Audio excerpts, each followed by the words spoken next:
여러분들은 이번 주차 수업을 통해서 단군 신화의 내용에 대해 설명할 수 있고 고조선의 형성과 변화에 대해 이야기할 수 있습니다. 그리고 남북한 학계의 단군 조선 인식의 차이를 비교할 수 있게 됩니다. 의지와 표상으로서의 단군, 신화와 역사의 절합.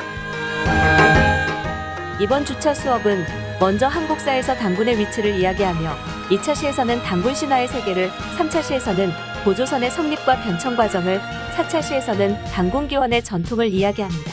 이어서 5차 시는 북한의 단군론과 고조선 인식에 관해 학습하며 끝으로 단군과 고조선의 역사적 의의를 살펴보면서 이번 주 학습을 마무리합니다. 한국사에서 단군의 위치. 이번 차시 수업을 마치면 여러분들은 한국사에서 단군의 위치에 대해 설명할 수 있고 단군 신화의 역사적 배경에 대해 논할 수 있습니다. 네, 이번 시간부터는 이제 본격적으로 우리 한국인의 정체성과 관련된 역사 기록이라든지 역사 시대의 사실을 중심으로 좀 살펴보고자 합니다. 지난 시간까지가 좀 선사 시대가 중심이었다면 이제 이번 시간부터는 좀 역사 시대의 한국인의 정체성과 관련된 주제들을 중심으로 볼까 하는데요. 사진 속에 있는 인물, 어떤 인물인지 혹시 아실까요? 한국의 역사나 문화를 알고자 할 때 이분을 모르면 참 어려움이 많죠. 한국의 역사와 문화를 대표하는, 상징하는 그런 존재를 할 수 있는 아주 신적인 존재라고 할 수 있는데요. 신적인 존재라고 하는 것은 그만큼 절대적인 그런 존재이기도 하면서 또한 실존적인 그런 인물은 아니다. 그런 두 가지 의미를 같이 가지고 있다고 볼 수 있겠죠. 자, 왼쪽에 있는 강도지라고 하는 강화도의 그 지리지입니다. 1932년 일제강점기에 편찬된 강화도 지리지는 강도지에 실려 있는 현재까지 남아있는 단군 영정 중에 가장 오래된 판본입니다. 거기에 보이는 단군 영정에 기초해서 1978년에 1970년대 정부에서 표준 영정으로 만든 것이 오른쪽 화면 오른쪽에 보이는 그 표준 정부의 단군 표준 영정입니다. 그래서 우리 좀 한국사 교과서라든지 정부 간행문이라든지 또는 10월 3일에 하는 개천절 행사 때 바로 이런 단군 표준 영정을 좀 보여주면서 여러 가지 행사도 하고 합니다. 이 영정에 나오는 단군이라고 하는 그런 존재는 사실 학계에서는 실존한 역사적인 인물로 보지는 않습니다. 단지 단군이 우리 민족, 우리 역사의 시조이다라는 그런 상징적 역사의식의 표현으로서, 표상으로서 단군을 인정하는 것이 학계에서의 일반적인 시각입니다. 하지만 일부 이제 아마추어 연구자들이라든지 이런 곳에서는 이 단군을 역사적으로 어떤 실존한 인물인 것처럼, 또 최근 북한 학계에서도 실존한 역사적 인물인 것처럼 인식하고 있습니다. 이러한 단군은 한국의 정체성과 관련된 어떤 상징적인 절대적인 존재라는 점에서 한국인의 정체성을 살펴보는 데 있어서 빠뜨릴 수 없는 그런 중요한 존재라고, 역사적 인물 존재라고 할 수 있겠습니다. 그래서 이 단군의 이야기로부터 시작해서 오늘 단군 신화의 세계, 그리고 단군으로 상징되는 여러 가지 역사적인 사실들을 통해서 한국인의 정체성이 어떻게 형성되어지고 변화되어 왔는지, 그리고 오늘날까지 이어지고 있는지를 살펴보도록 하겠습니다. 본 학습정 간단한 사전 퀴즈입니다. 단군 신화에서 단군의 할아버지로 나오는 천신의 이름은 무엇일까요? 한번 생각해 보세요.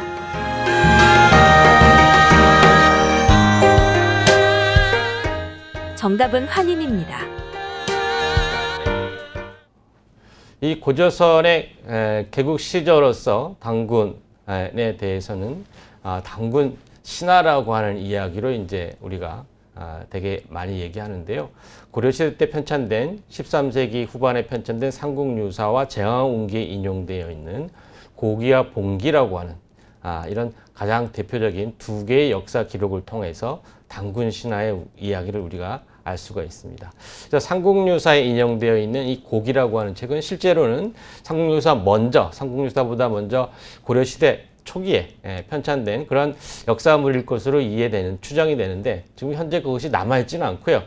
그 관련된 기록이 삼국유사 고조선 쪽에 인용되어 전하기 때문에 그걸 통해서 삼국유사를 통해서 이 고기 속에 보이는 단군 신화의 이야기를 우리가 알 수가 있습니다. 아마 한국의 역사나 문화 또는 뭐 언어를 배우고 있는 우리 뭐 한국인 학생뿐만 아니라 외국인 학생들도 단군이라는 존재에 대해서는 아마 쉽게 좀 접할 수 있는 기회가 많지 않을까 싶은데요. 그 단군이 탄생하는 과정, 그리고 단군이 고조선을 건국하는 과정이 바로 단군 신화라고 하는 그런 이야기로 만들어져 있는데요. 한인의 아들 한웅이 하늘에서 태백산 신단수 아래로 내려와 그 웅녀와 혼인해서 단군을 낳았고, 그리고 단군의 고조선을 요임금 50년이 되는 경인년에 건국했다. 뭐 이런 이야기가 고기, 삼국유사에 인용되어 있는 고기 속에 나오는 단군 신화의 대표적인 버전입니다. 그리고 비슷한 시기에 편찬된 이수용의 제왕운기에도 본기라고 해서 또 다른 버전의 단군 신화가 전해지고 있는데요.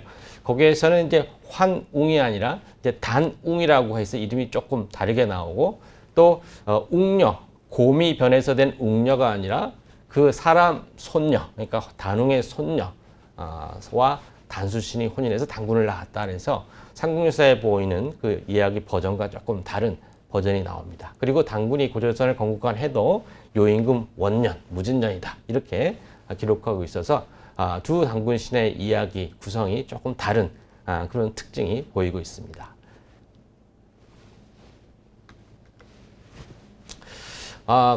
고조선 지역의 지역신이었던 단군은 되게 고려 후기 13세기에 몽골의 침입과 항쟁 시기를 거치면서 되게 고려뿐만 아니라 우리나라의 역사의 시조로서 좀 격상이 되게 됩니다. 그래서 고조선의 지역이었던 지금의 평안도, 황해도 그 일대 지역, 그러니까 묘항산이라든지 구월산이라든지 그 인근 지역의 신이었던, 지역신이었던 단군의 존재가 이제는 거국적인 온 나라 온 민족의 시조로서 13세기 고려 후기에 한 단계 변화 발전하게 되는 거죠.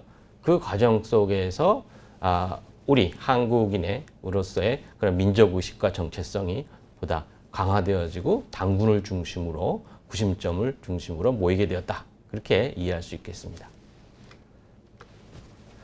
그래서 고려 후기에 이렇게 단군이 국조, 우리나라 역사와 우리나라의 시조로서 추앙되게 된 데에는 12세기 이후로 쭉 전개되었던 그런 삼국, 고구려, 백제, 신라의 부흥을 표방한 그런 밀란들이 저쪽 평양 지역을 중심으로, 그러니까 고구려 고지였죠. 그리고 백제의 고지였던 전라도 지역을 중심으로, 또 신라의 고지였던 경주를 중심으로 12세기, 13세기, 특히 13세기 전반에 여러 곳에서 일어나게 됩니다.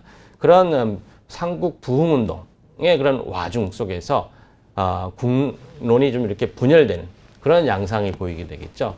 고려라고 하는 왕조가 세워진 지 이미 200년, 300년이 지난 이후인데도 아직까지도 고구려를, 백제를, 신라를 다시 부흥하고자 하는 그런 밀란들이 각 지역에서 일어나면서 어떻게 보면 민족의 어떤 여론이 이렇게 좀 흐트러지는 그런 상황을 극복하기 위해서 어떤 그런 구심점으로서 단군의 존재가 필요하게 됐다.